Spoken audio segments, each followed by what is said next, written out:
The central portal's inquiry is, where does the future come from?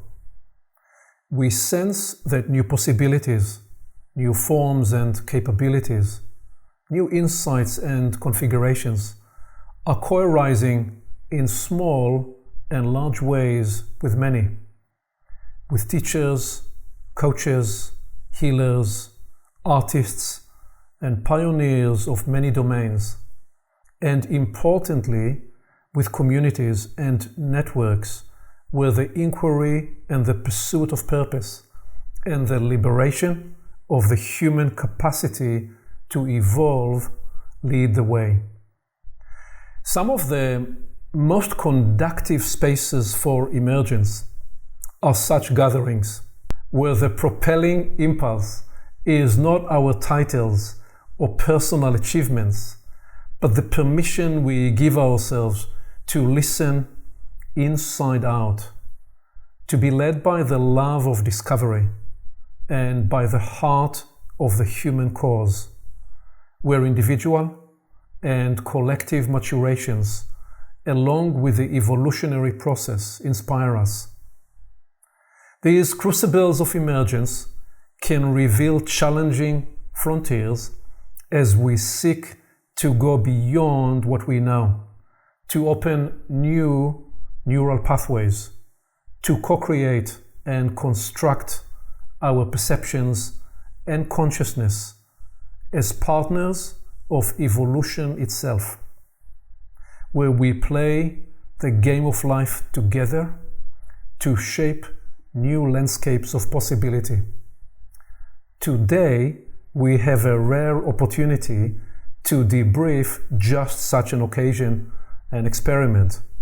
And I'm going to ask Tucker Walsh to set up the context and the scenery of this occasion, and then introduce this special gathering of journey friends.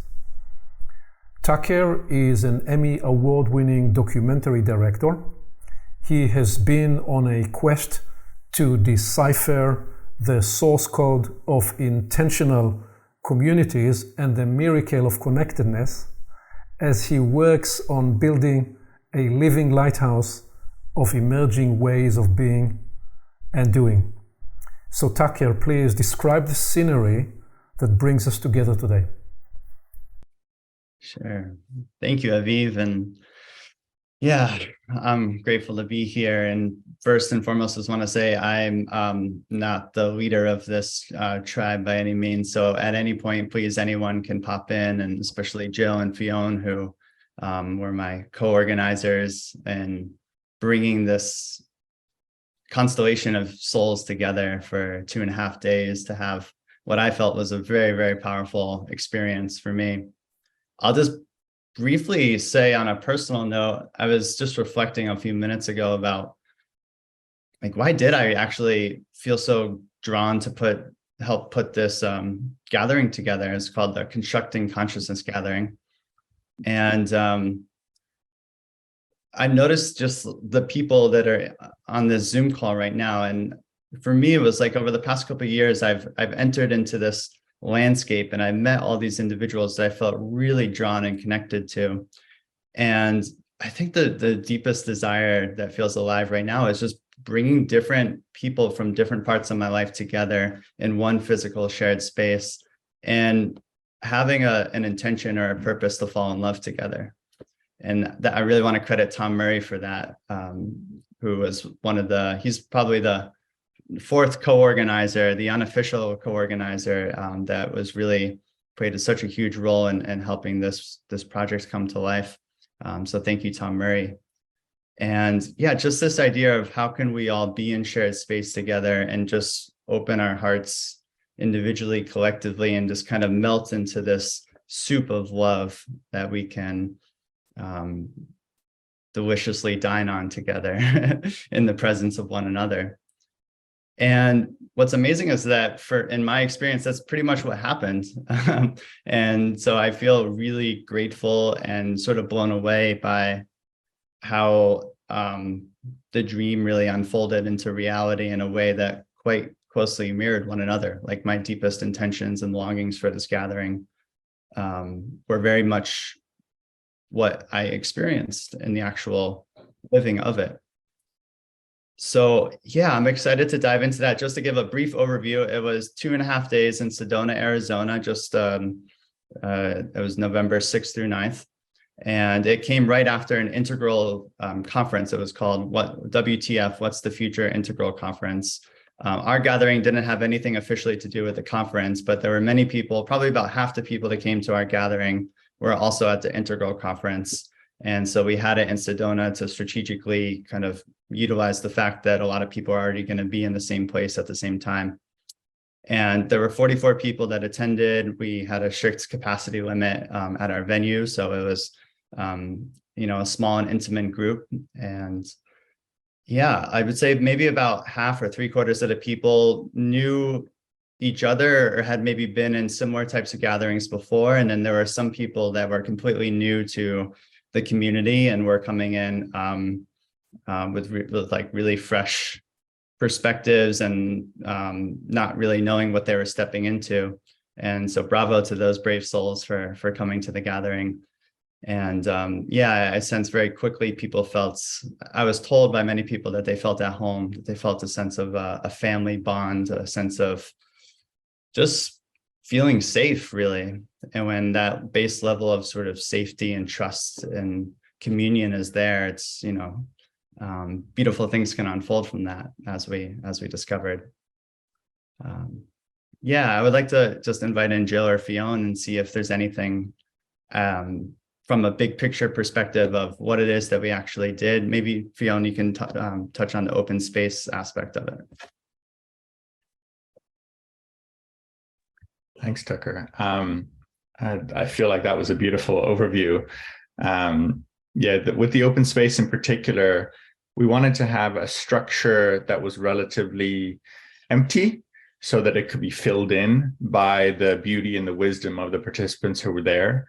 So the vast majority of the participants were practitioners of some form, whether that's coaches or therapists or consultants, facilitators, someone who often has had capacities and experiences in holding space of some form.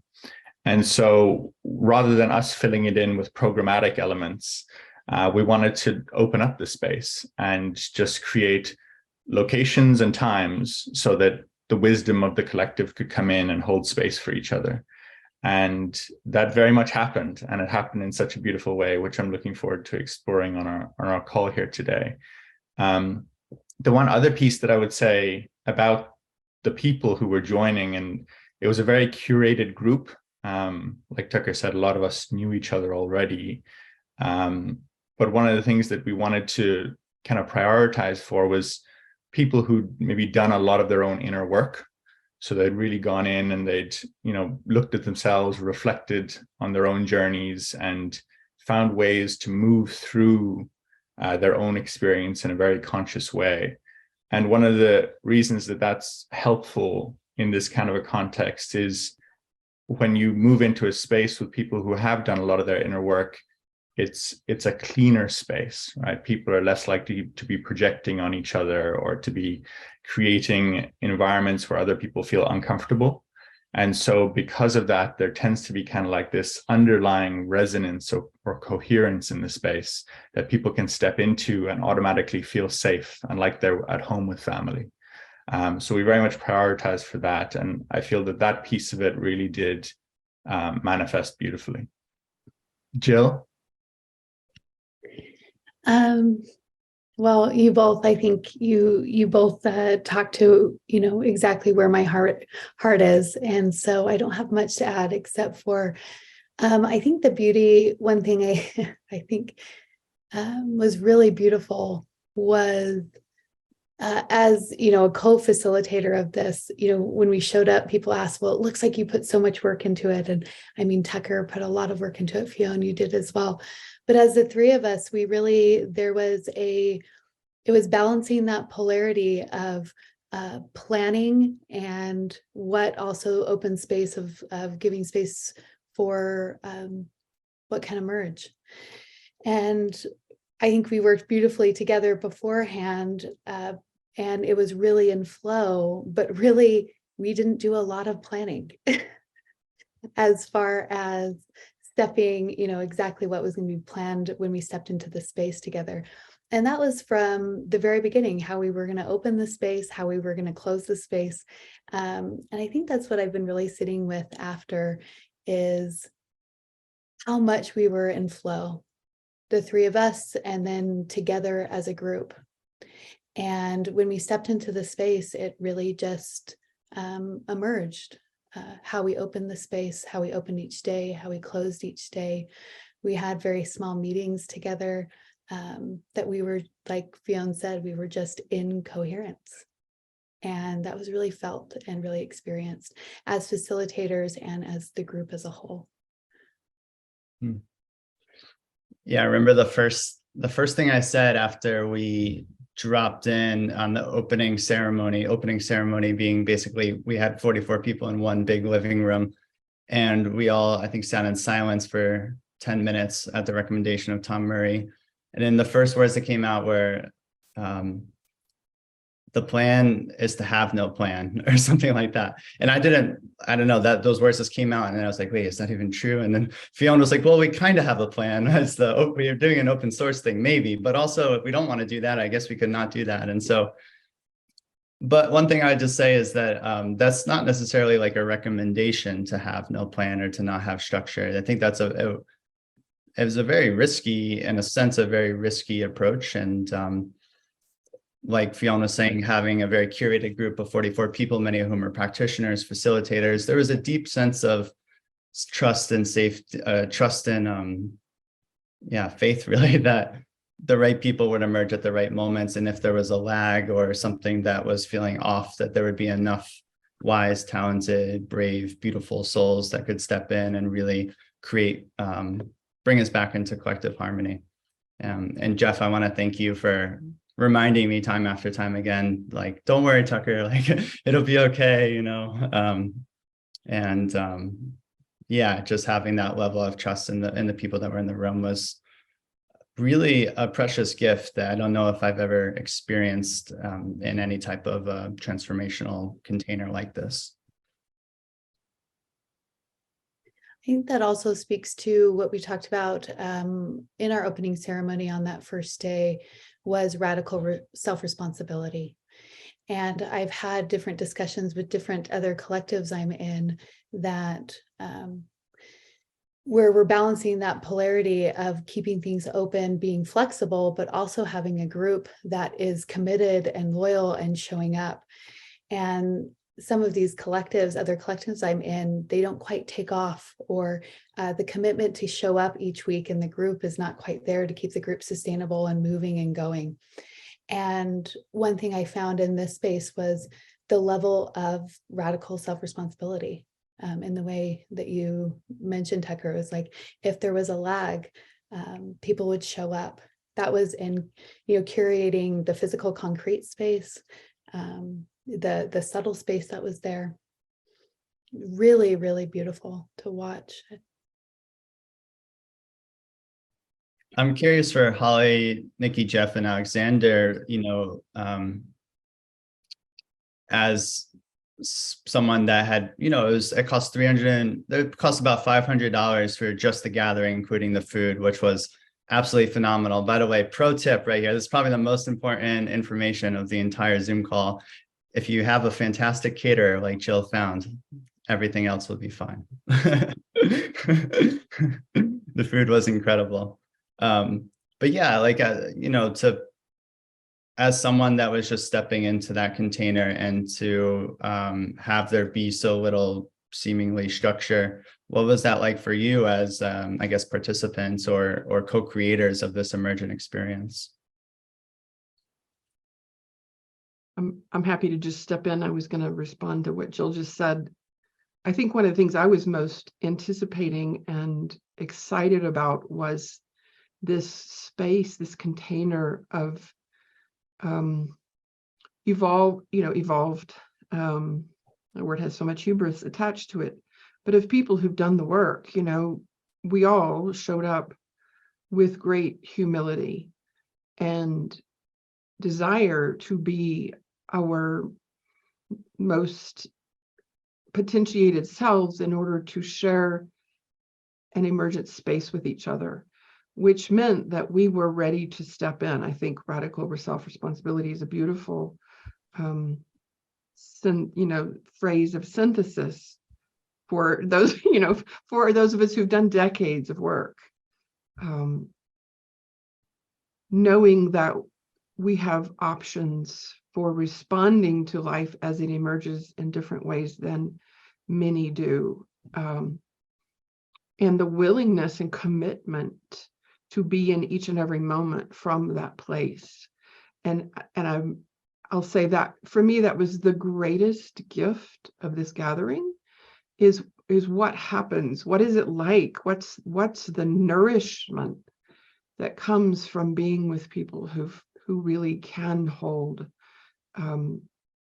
their own container within the container. It's a fractal, it's a holofractal experience to hold yourself fully with safety and trust and integrity within a larger space of many beings who can also hold their space. So I feel like I received the greatest gift of my lifetime from this 2.5 days, and I'm so delighted. Forever changed, Thank you. When I hear your question, Tucker, I flashed to years ago when I took Generating Transformative Change program, which Jeff is very much holding. And that was the first time that I had entered a space where the facilitators were around rather than at the center. And I guess I wouldn't say it was as open as what we did here, because it was a different kind of holding, but I remember how disconcerting it was being used to entering a transformative space and expecting there to be someone at the front of the room doing things and telling me what to do. And there was some of that, but there was also this feeling of like, what is happening? Because something was happening. And yet it was hard to tell how it was actually happening. And so I feel, as you were asking that question, Tucker, I feel like that experience sort of prepared me for something like this, where there's an entrance into an open space. And then the question arises, what's transforming us? What is the container? Who's holding it?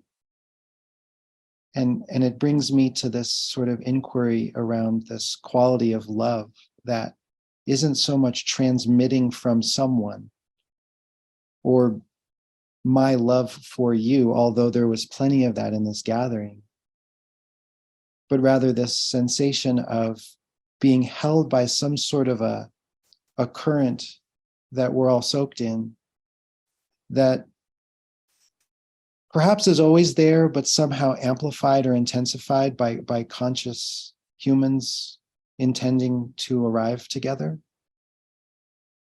And then somehow that love working us so that we remember how much deeply we love each other. It's like the love came first and then we remembered we love each other. And it works us, and it's the kind of love that can really handle any time of fracturing or the stuff that happens between us. And somehow it softens those edges and creates this sort of transformative space of unfolding.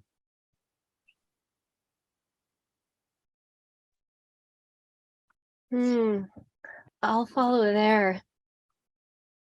And I'm following because I'm speaking from the love that's here right now, present. And it's what was present from the start of the gathering and the prep calls. I want to also mention that we didn't just enter in on a blank slate. There had been an opportunity for us to consider what we might contribute to the space beforehand. And that for me built some trust moving in to see the possibilities of what might show up. And then when I landed, I felt really open Alexander led some great sessions using emergent dialogue. And that gave us some language and practice around speaking from what was arising, speaking from what was here, not abstracting, not bringing in past stories, but really being present. And what I found in the gathering was an opportunity to have all parts of me be present and all parts be in the collective. So when we were speaking about the coherence, there was also moments of disharmony, of agitation, of confusion. And that was allowed to be in the space as well. And my experience was parts of me that at times feel like they don't have a place. There was one night I remember we were talking about like the dark feminine and the demon. And it was like just naming those parts gave them a space in our collective, and they didn't need to be acted on, but they brought some energy and aliveness to what was there. It wasn't just all harmony. There was also, there was a lot of energy, and I felt like there was enough capacity to hold the dissonance, to find some patterns through that. And for me, one of the great lessons for people who have done their work, Fionn, is we are better able in our groups outside of this collective to be with difficulty as it arises and to help to reframe where there could be stuckness to see possibility. So I felt like these 2.5 days gave us an experience of very individually kind of showing up and being present, and also bolstered by this love and being seeped in it. And I felt really ready at the end of 2.5 days to bring that loving presence out into the world.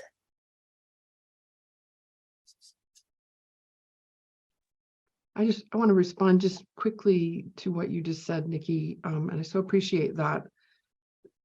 The science of emergence, what we know about how emergence happens is that something happens, a triggering event happens, and deconstruction, which looks like disharmony and lack of coherence, and then it reorders, and then it comes back together in a higher order. And so we really can't have emergence unless we have those opportunities to be malleable, to allow the disharmony and the disruption. And I remember when some specific events happened, and I did my little retraction. Oh no, here it goes. We're going to come apart, just because I hadn't been with this group and knowing we didn't have a history of doing this together. And it was really so delightful. We kept reassuring each other, nope, it's going to be fine. We're going to be fine. And it was such a loving, unfolding space of practicing, what it is we're attempting to attain. I felt graced.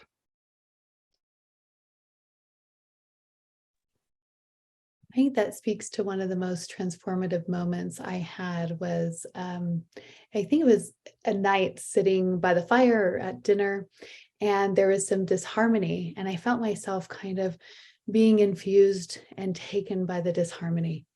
And maybe Alexander can speak to this because he's the one that said it. And he said, can we feel that something is holding all of this?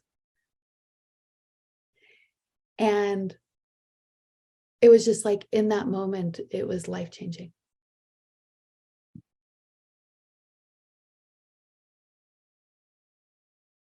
Yeah, well, maybe I'll make a reflection.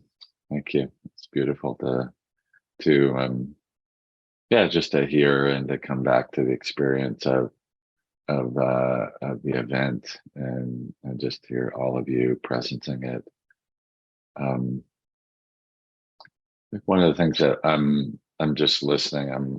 I'm kind of coming back into the experience of it and listening to all of your perspectives about it. I'm also kind of aware that this is I don't know exactly what this is, some kind of podcast or something like this that other people will listen to. So I'm kind of also listening from that perspective too. And and I've heard us use this phrase to do the work, and which, Yeah, it sort of sounds like work, but there's something that I want to make explicit, which is that I think the people in this group have, done a good deal of their own psychological and relational work, but also probably most or everybody in the group had access to, something you might call a kind of awareness beyond their ordinary self. So that's kind of implicit in what we're talking about here.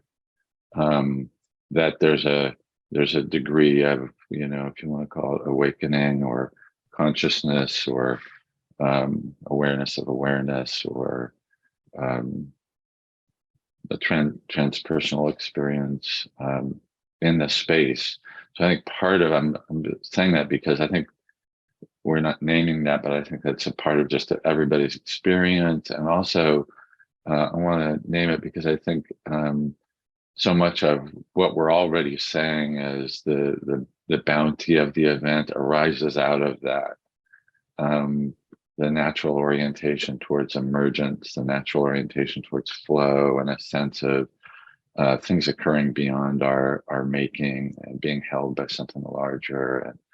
And so I think part of the fruits of the practice or of the experience that people brought into the gathering is that awareness. And I think that's, I'm saying that as just to open that in our conversation, but also as an invitation to anybody who's listening, that for me, the gifts that people are sharing is kind of represents a potential for all of us, that whether we're having a gathering in Sedona or whether we're stocking shelves in the grocery store or whatever we're doing, that we have the potential to have this kind of relationship with being in the world. And so I just wanted to name that particularly. Yeah, and also just more personally, it was a really beautiful gathering and very rich, and appreciative of Aviv inviting this conversation. I know we're just kind of getting started with it, but yeah, it's I think one thing that I would name, and this is related to my own personal orientation to this, there's a number of people in the group, as Tucker said, that know each other. And but that's kind of a statistic. It's actually, these are friends, these are people that matter to me, and some new acquaintances, and some people, maybe I won't see again, and maybe I'll be okay with that. Like it's just like the human dimension of this is really there, and so for me, in the midst of that, it was really important just to actually come together face to face and have space away from our lives to be in relationship and to, like we're reporting on this as if it's an object, but these are actually memories that we share in our relationship. And we're in that making personal history together. And this is an important part of it to me too, the way I see community. Yeah. So the way I'm experiencing this first round is very much in the living sense that you're each able to speak from the experience. And one way that it occurs to me is here was a group of people who probably earlier in life been to various circumstances that, as you said, Fionn, were very highly programmed, and somebody was talking in front of the group and was communicating ideas and concepts. And yet, in one way or another, the people that gathered are each in their own way on a journey of living into these ideas in the embodied as an increasingly embodied way. And so there was a real permission to not talk about, but to be and become the very thing you desire to see in the world. And so the beauty of this moment is that you all just dropped into that space and you're speaking from that. We do want to bring on board people that are watching us on YouTube to give them some breadcrumbs, some anchors, some patterns of emergence, patterns of renewal, patterns of discovery that perhaps found you in and through the experience in whatever way you feel ready to share. Again, not by needing to abstract out of it, but inside the very experience, such that I suppose as it was a crucible of the heart, and you have found each other in this soup of love, as you described it, Takia, there was in there the integration of the heart and the mind and the embodied experience, and also the codification of what it was that you were in and how you were mapping and describing for yourself the experience in the before or the after or during. So I'd invite that whatever you feel ready to share by way of decoding the experience and or any discovery as you skated to your own edge of comfort or beyond comfort into the discomfort and back into the balancing of that, whatever you're able to speak from, it would be tremendously valuable to experience. I can offer something that was sort of arising as Jeff was speaking and further arising in that invitation there.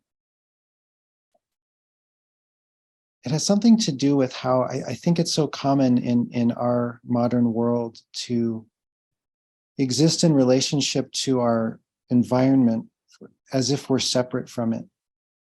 That we live in a world, at least what I'm aware of, is where there's often a sensation of observing. It came up when Jeff was talking about, like stocking at shelves in a grocery store, and what it brought up for me and what was sort of deepening in this time that we had together was how deeply we are in a participatory arising with our environment and with each other.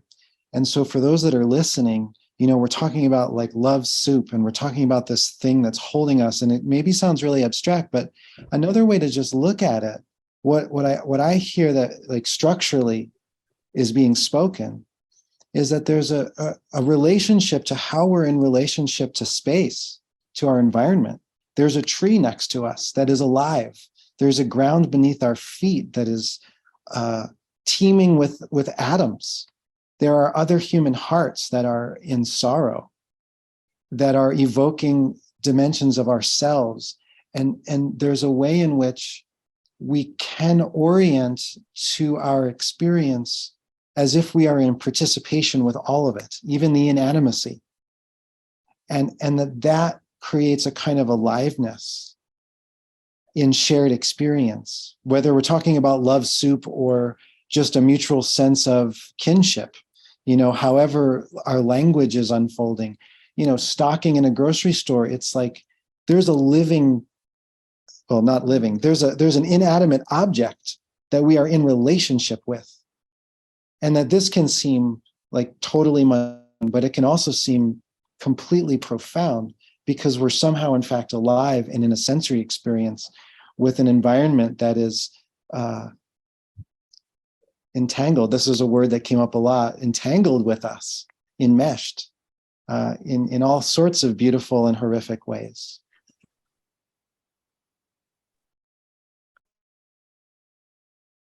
I'll just briefly say that in addition to that, one of the aspects of relationship that was so potent for me was physical touch.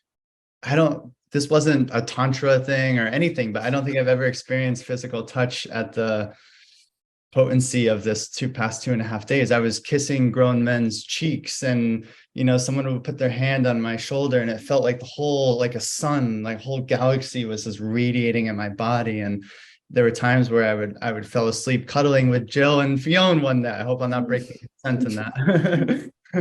And there was just so much touch, and none of it was sexual. I never once felt unsafe or that my boundaries were being crossed. It just felt like love wanting to express itself in relationship with one another. And touch was just a natural, it's like a grandma that comes and kisses her grandchild on the cheek. It's just the natural instinct of love.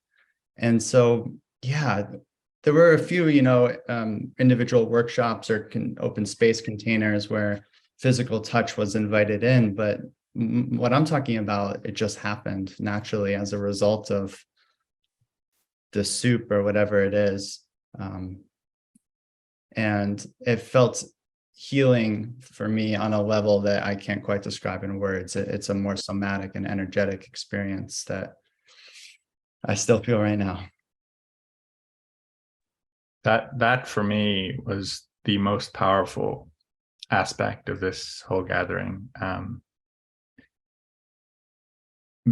Getting to be able to be in physical space with people I feel so safe with, where there's like not a doubt in my mind that these people are going to hold me and take care of me, and no matter what comes up, I'll be loved and accepted. Something I haven't ever fully experienced to that level before. And I found that as the days went through, there was a deepening into that. There was like first like, wow, these are all my friends and the people I love out in the world and the people that I resonate most deeply with. But then as I got to connect in with each of the people in this room in particular, but also, the others who were there, I got this like layer deeper of like, it's okay to be me. It's okay to bring my dark side and my shadows and my things that I'm scared of in myself, or things that I'm ashamed of in myself, that I can open those up in this space and they will be held with tenderness and compassion. And with that, each day for me was like a whole new layer of being able to let go of things that I'd held on to for so long in collectives. Where by myself I might feel safe because I don't have to share with anyone. But when you move into a group space and we have potentially all these shadows around, who likes me, who doesn't like me, what do they think of me, who's judging me, should I really share? Should I really be open and vulnerable?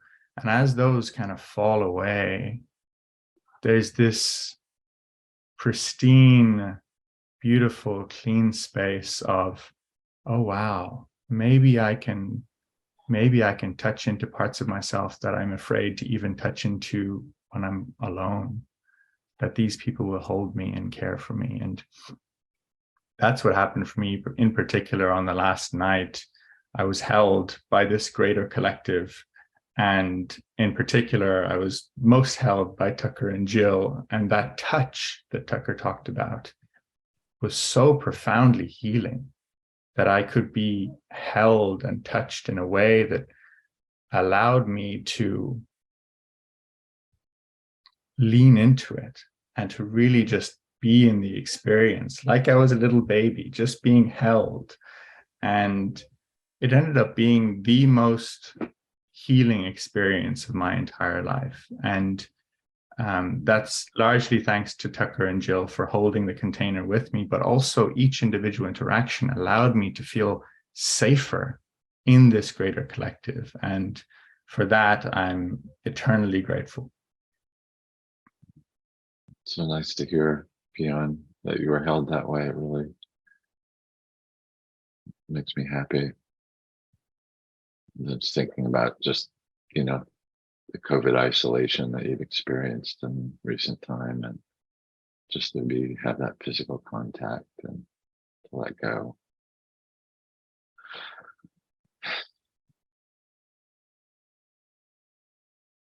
I'm feeling like just so much, love. And then there's a part of me that's like, so how, I want to honor Aviv's question, like how can others have this experience, basically, Holly? Well, let me just say, perhaps even before, how can others, it's okay to not rush to that convergence, but to be longer a little longer abiding in the inquiry of what it was that you have experienced and what it means for you and what that says about that possibility. And then that there may be out of that what it may propose to others as a fourth or fifth step rather than right away. Please, Holly. I'd love to just speak to something else that I was really touched by while we're speaking about the touch. And it was being in a container that included multiple generations. That was so powerful for me. It's something that I've been tuning into in my life quite a bit to see how evolution is kind of impacting and creating different shapes of the different generations right now. And having our youngest person was 21 years old and the oldest person close to 80. And the gifts that each of them brought was beyond the words. It was their presence and the way that kind of the evolved youth are showing up with such vulnerability, interest in real attunement to the we space being created, authentic relating kinds of practices. And then I felt in the older folks, like just an incredible wisdom that they were bringing from their life experience and a lot of humility. And I felt really held by both ends of that spectrum, kind of enlivened by the young and held by the old. And it was so precious. I remember one of the older folks said at one point, there were some things happening in the space and they mentioned that shyness was showing up and it hadn't shown up for decades really. And the fact that like the way that we can continue to grow even in the later stages was really touching to me, and an invitation with the stages model to continue to have that grow and evolve, and the invitation for people to experiment with it, to manipulate, and an invitation to try to not do harm as we're doing that. So there was like a real kind of ethics were also embedded in our time together, this kind of pointing towards how do we not do harm as we are growing and evolving. And I felt like that was really expressed and felt for me through the intergenerational component of our gathering.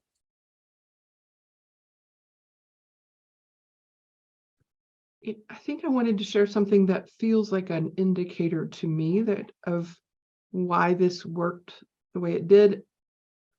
I sense that in each, set of every workshop had a container, right? And then there was the whole container, and we kept reforming, recreating smaller and larger containers, and yet each of them had a flavor, but that those various flavors were marked in their subtle opening. Like I don't have the words, but there was an awareness of a subtle sense of each other. We could find ourselves and each other in space. And Nikki, you just spoke to integrity. There's an honoring and a respect of each other's presence in that space. The only way I really know to talk about it, and one of the things that I experienced was a workshop by Kim to come to an awareness, somatic awareness of the shape of our own consciousness. And I had never considered that, and it was really powerful. But my relationship to it is I often take walks in nature and forests, and there will be particular trees that reach out to me and say, hey, I want a hug, and it's that kind of subtle awareness of living sentient beings, that it's a nonverbal sense of how I relate to you in space. And Alexandra, you spoke about this, and that we were honoring and respecting each other in that way, which in my mind created the safety and trust. I don't know that that's actually useful for people who don't occupy this space, but it's like being in nature and relating to the parts of nature that we can visually see, but experience uniquely beyond the physical seeing. And that felt important in us coming together to cohere in meaningful and yet varying ways throughout the time.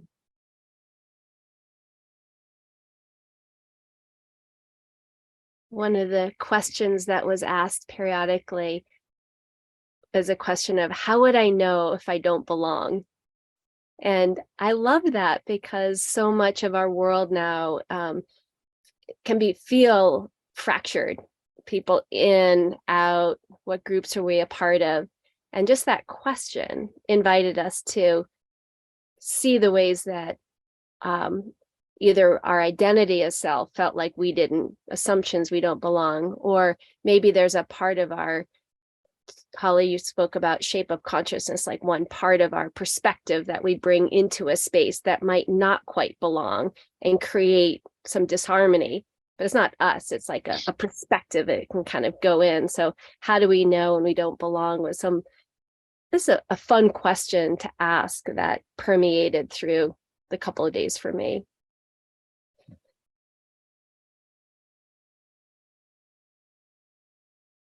Yeah, it reminds me of something that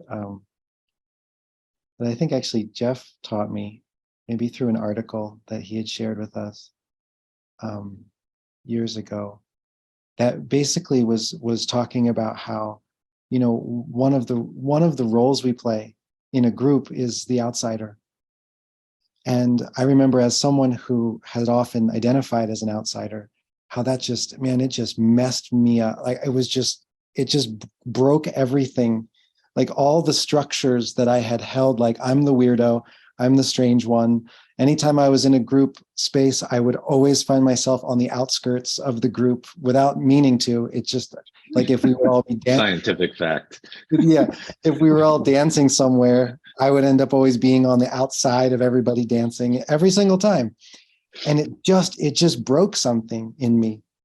And it was like, oh yeah, the shaman or the outsider or whatever, that's their role in the group. And there's this sort of like, you can't really get outside of the fact that you're inside of a group while you're in a group together. And how I feel like the kind of space that we were creating has a love and an acceptance of that. There's a recognition that belonging is so important to everyone, whether we're 2 years old, whether we're like some enlightened, you know, mystic. Like belonging is a part of our structures. And there was just something very palpable around, maybe it wasn't even always spoken, and that sometimes, as Nikki was pointing, it was spoken to, this recognition of, yeah, like we care about belonging and not belonging. And how do we tend to a space in such a way that we can interact with that, the pain of that and the joy of that and the desire for that and all that kind of stuff. Yeah, what's arising for me, Alexander, is how simple, this is my perspective, is how simple so many of the experiences that generated a sense of belonging were. Like sitting around a fire, telling stories, playing music, dancing, sitting in silence, having a circle and just speaking when feeling like spirit is speaking through us. I mean, these are pre-indigenous. They're indigenous to all humans from every moment in human history. And so there's something like so profoundly simple. And yeah, it's really beautiful just for me to experience not only the flow that allowed this to emerge, but also the simplicity that it felt like underlied the entire experience. And, you know, there were some people in the room and in this Zoom room right now who are extraordinarily complex, beautiful, big mind thinkers. And we just came from the Integral Theory Conference, a few days before the gathering, where a lot of like the intellectual horsepower is really on full display. And there is something really beautiful about having that be held by human touch or a fire or good food. And it just reminded me of like why I'm so happy I'm alive. I think I'll just pick up on this thread. It's interesting that those things that you described, Tucker, like I've also sat around fires where I didn't feel like I belonged and had physical touch that made my skin crawl. So there's something else going on, and coming back to your question, Aviv, it's like I think there's a thread or something I hear in what's being spoken here is this sort of, well, what does that mean, belonging? And it's like a kind of movement towards wholeness, and so I mean ultimately everything belongs, like where would you put it if it didn't belong? But we're coming out of that separateness into a greater place of wholeness, and which, even the difficult feelings, that movement to kind of include that, well, that belongs too, or our non-belonging belongs, and all of that. And so I think that kind of is something I experienced in this weekend as a natural orientation to that, towards that movement, towards wholeness, which also I think I wanted to share another word, which I think really is evident in these kind of gatherings, which is a kind of what I would call like impartiality. Like you come into this space, and like I don't have a agenda. Like whatever happens is good. Like, oh, that's happening. Let's see where this goes. Like I might think it's going here, but it might go there. It's like that kind of just openness to what happens. And I think it was helped by the fact that the three of you seeded that, like it was almost like the mission in a way, like we're here just to see what happens. I think in groups that have this kind of capacity where there's a more of a charge, that impartiality can be a little bit edgy to sustain, like if we came together to solve climate change in 2 days and just see what happens, it might be a little bit harder to rest in that openness because there's more charge in the space in that way. But I also see that's really the potential of the space in a way, is to really embrace everything and to be open, to allow that emergence to occur, to be in this space with an open hand and open arms. And I really felt that in this group. So to me, all those moments, of simple moments that you described, Tucker, just to me were infused with that spirit of allowing.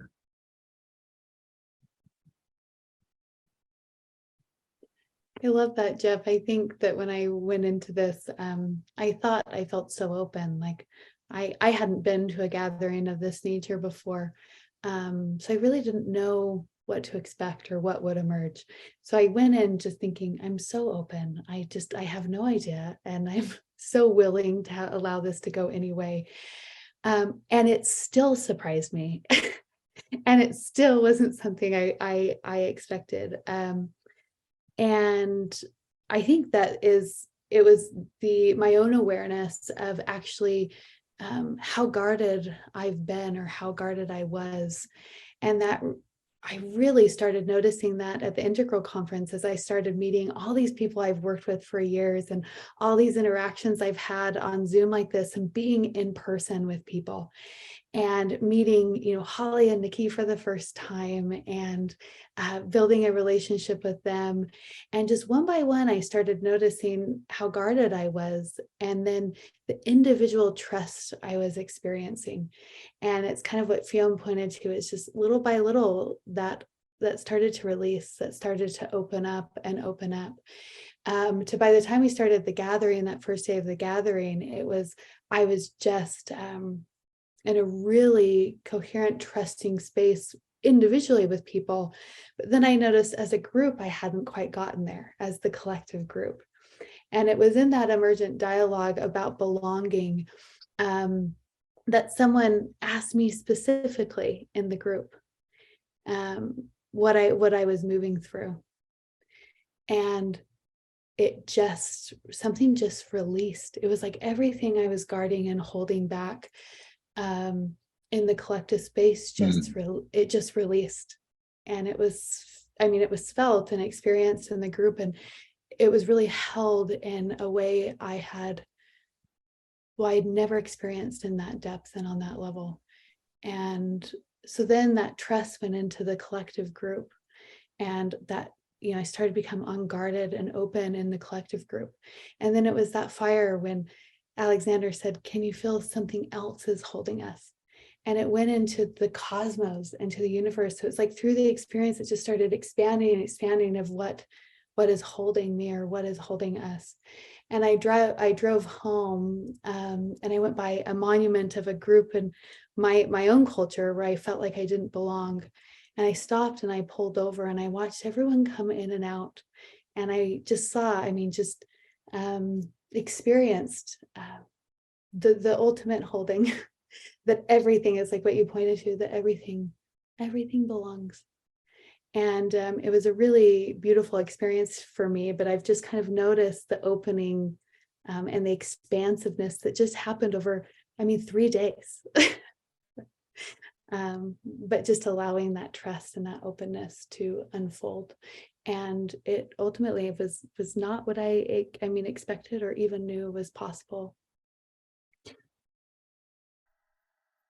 So there are two saliencies that I'm experiencing through your various accounts of how you experience the occasion. The first is this thread, Fionn, when you describe how profoundly you were held, and Jill, in the way you describe now, that sense of release, and Alexander, in the way you sensed and experienced the interface, the connectedness with a larger ecology and the environment. So the saliency that's emerging for me through this thread is how, for one reason or another, or for many reasons, in most situations, so much of who we are as a human is offline, disengaged, for a variety of reasons that we all know. And that there was something about the experience you were in that enabled you, each in different time and different moment, for a part of you that you were not even aware that was offline, to come online and be integrated into the ecology, and the profound healing and release that enabled. And the second saliency that emerges for me in this. So I suppose you could say that over the last few decades, as individuals, there are many who feel, perhaps many of us here, have felt that we've made profound progress as individuals. But this that you have just been in has always been the fault line, the holy grail, the difficult something to reach for, because even when very well practiced and well into their journey individuals come together, there is, as you were describing, often the sense of who is in, and when we come together, who is in and who is out, and all the dynamics that are there from the beginning of time. And when you experience these, you say, well, so perhaps we haven't really fully broken through and transcended and integrated all these, but it appears that inside this experience, because of all those reasons you are describing, I may add another intuition, the timing, the time, what this time now is, post-pandemic, post so much that has happened, and what perhaps is awaiting right behind the corner as we enter a new year, and what may needs us humans to step into the fuller capacity that we are. I don't know, but I intuit, I sense that is part of it. So I suppose I'm observing those two saliences, the more of the individual that you are coming online and the kind of profound healing that enables, and the bigger container that a collective can become in service. I don't know how to complete that sentence, but in the way you were saying, in service of everything, in service of every person, in service of the ecology itself, in service of the healing that wants to access through each person, the tribe that we are each part of. So what arises in me to ask you then, based on these awarenesses and registrations, I'll ask it, I suppose, in two ways. One way is, what do you think it means that all this is becoming possible now? What is it that is getting potentiated, actuated inside a space like this? And what do you sense or intuit may be the next step possibility for an endeavor like this? What is it suggesting?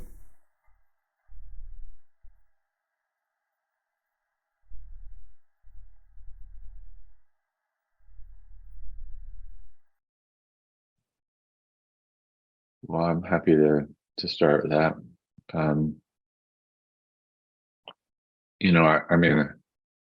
I think there's profound implications for all of us in what we're talking about. Really profound implications in creating a kind of deeper coherence and unification of us as human beings in relationship to the challenges that we have, releasing our distortions that we have us be in a relationship with each other and with nature that is not ideal, and to awaken together and to find a kind of natural collaboration. We were playing together for this, but in the conference before, the Integral Conference, which was organized by Tom Habib, who was also at the gathering afterwards, and some other people, Tom mentioned in that Integral Conference, which was a sort of a bigger event with more logistical coordination, that he was really struck by how everybody was just like in kind of a yes for everything, helping out. The video people that they hired that like typically get all sorts of complaints, and they were just getting helpful, helpful offerings, and that there was this kind of natural collaboration that happened. And if you think about what's going on in the world right now and our need to actually find ourselves in a more creative, open, collaborative community, there's really profound implications for it. Yeah. And I would say in, something that I care about is well, in terms of the second part of your question, like what is the way forward? Well, I would say that, I think Tucker, you said like we came together to fall in love. This is beautiful, and we're really presencing that. And as we know, the falling in love stage is really beautiful,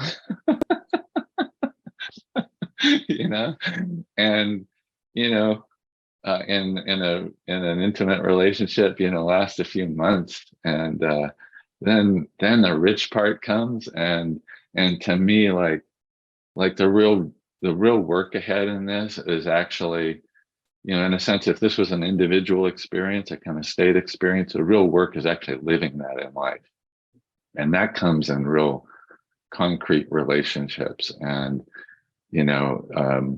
it's easy in our awareness and our breath to move through challenging moments in a 2-day thing, but in an ongoing thing where you're committed with each other and you're building relationships, you have to go deeper and build those kind of deeper capacities to like live this together. And to me, that's where some of the work is. But this really, the potential is all here, and what we're describing, it's all here. And I know from my own experience, it's possible to live this, in life. And that this represents some, potential for our future.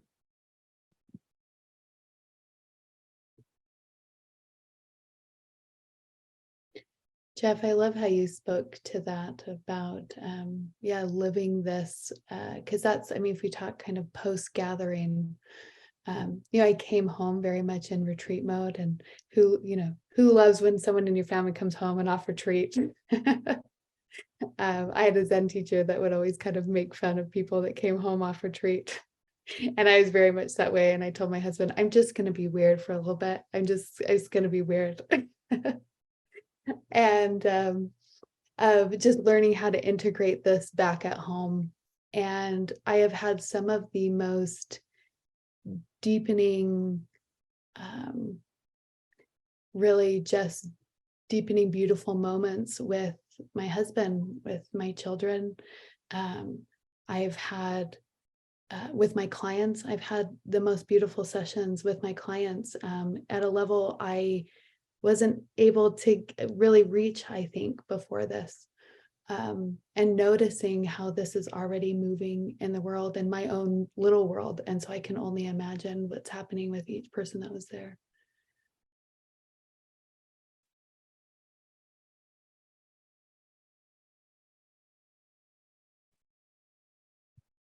One of those things happening is a conversation Jill, Fiona, and I have been marinating in, and I'll just share a little bit of my piece of it, speaking to like the really grand dream that I have, and I know several of you share this, which is to live in an intentional community, a regenerative land-based project where this type of experience can be held as the soup in which this community emerges from. And within that long-term community where people are living and breathing and eating and sleeping and creating families and awakening together, there can also be these smaller containers of year-long training programs where people go through initiation journeys that are similar to what Jeff does at Pacific Integral with GTC.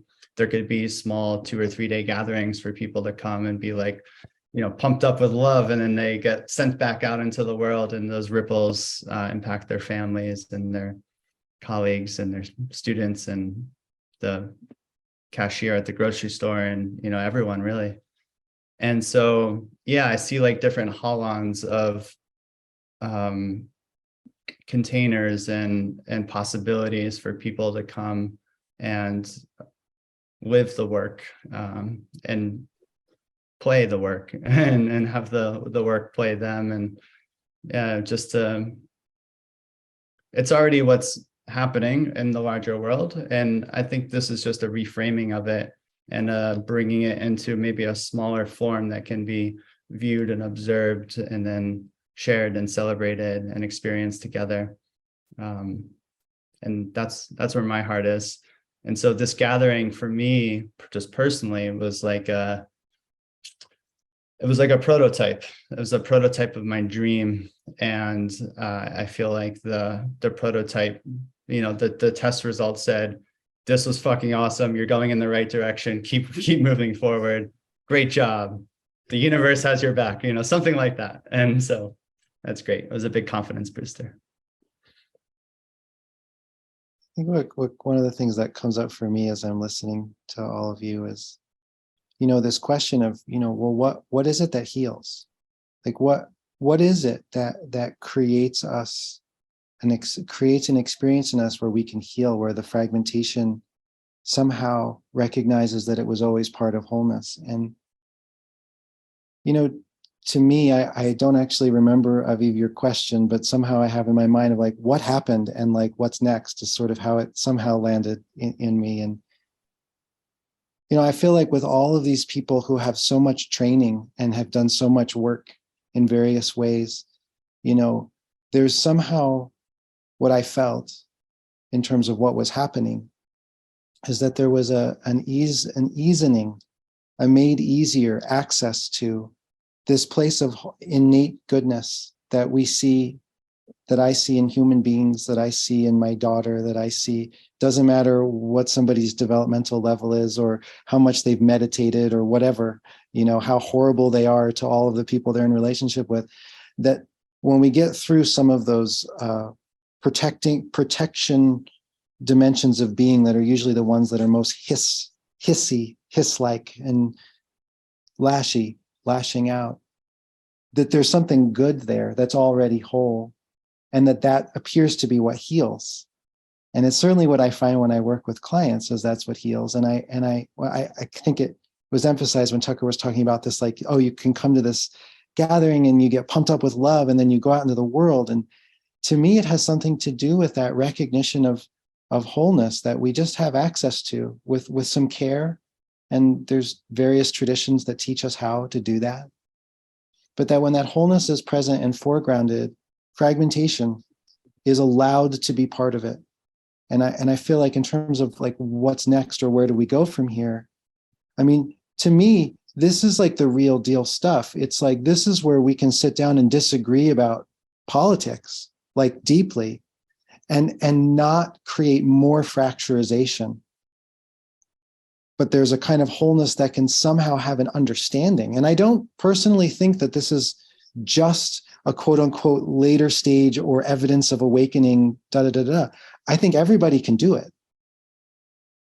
At whatever developmental level they're seeing the world through, I think it's something that human beings have been doing this. We've been telling stories around fires for as long as there's been fires, and we've been sensing this.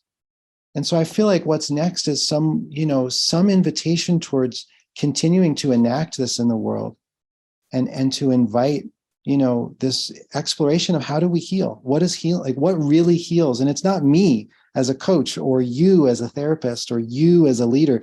It's something inside of us that has this capacity that when we touch it, it says, I already love you in your shame. And then somehow something like happens. And then we feel okay disagreeing with each other. I just want to build on that, Alexander. You've said several things today that really touched me. And I was sensing as everybody was talking that, what we created was this a tangible recognition of this being that is beyond us, that is all of us, the interconnected space. And when we recognize it, we live within what you just described as the wholeness. And if we speak to, acknowledge, allow, nurture, nourish, whatever the words are, the space, this interconnectedness, I'm just amplifying what you just shared because it feels so powerful to me that we then enter as frail, fractured, dysfunctional humans, wherever we are, and are loved and are a part of the whole. And in that we become healed and whole. And it is the allowance, the love. I've begun to experience love like never before. And it is, it is the balm. So I just want to amplify what you said is and it feels like it's this, I can see it, feel it, touch it, it's so real what we're in. And like I'm never going to leave it now. Like I'm like it's always going to be here. with you in it. That's the really cool part, is I will always belong now.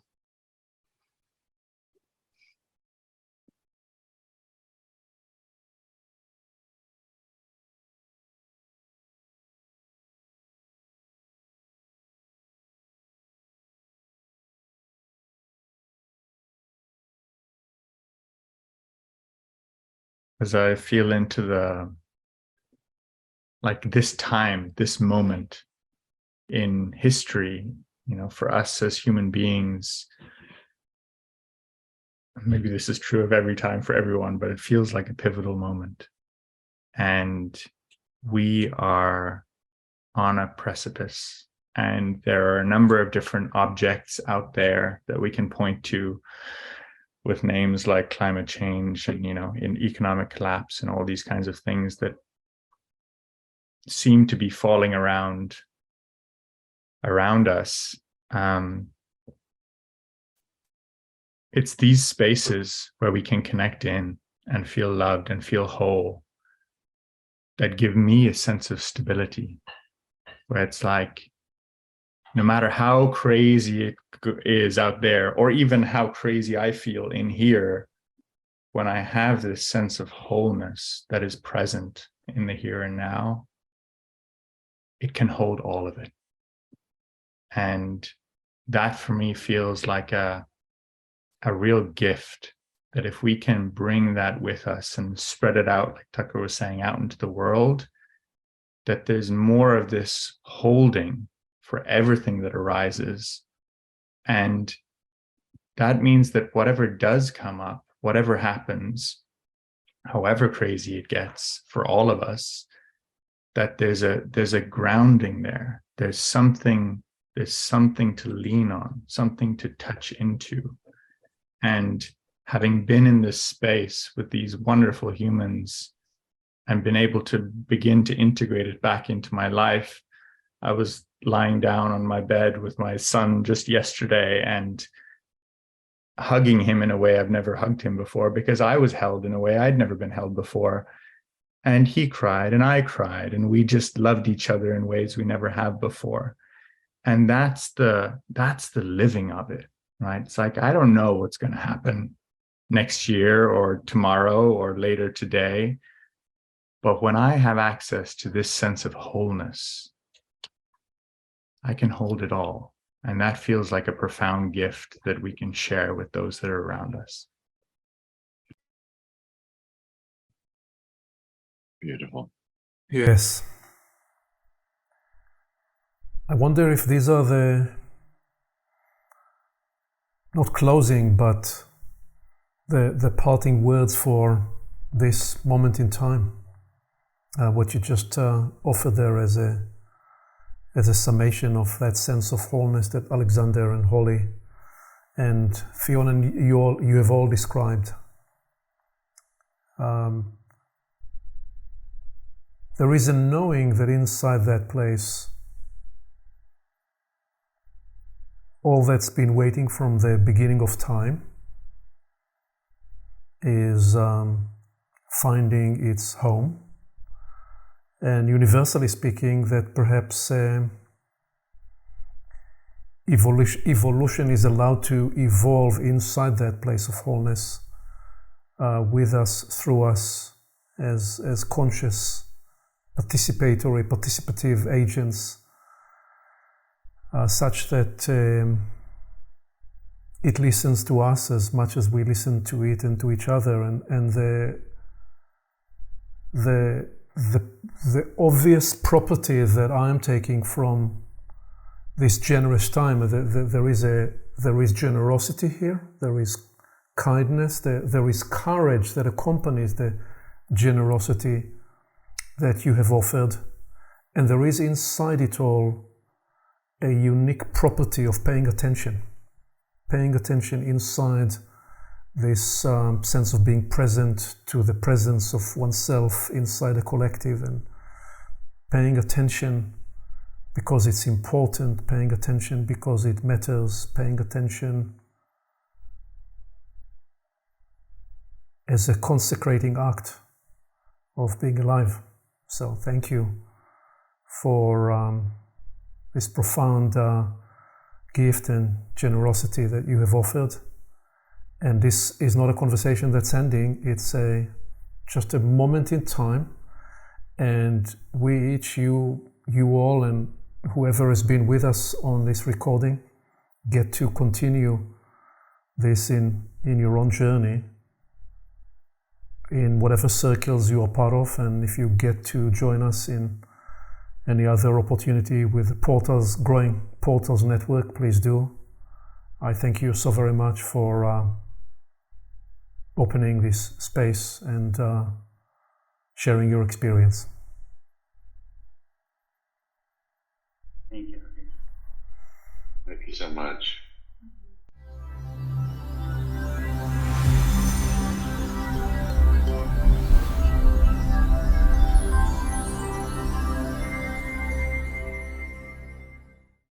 Along with our website at portalsofperception.org, Portals is also available on YouTube and on all podcast platforms, as well as social media. You can become an active member and join the conversation in community events. And you can help us get the word out by liking this content and by sharing it with your friends.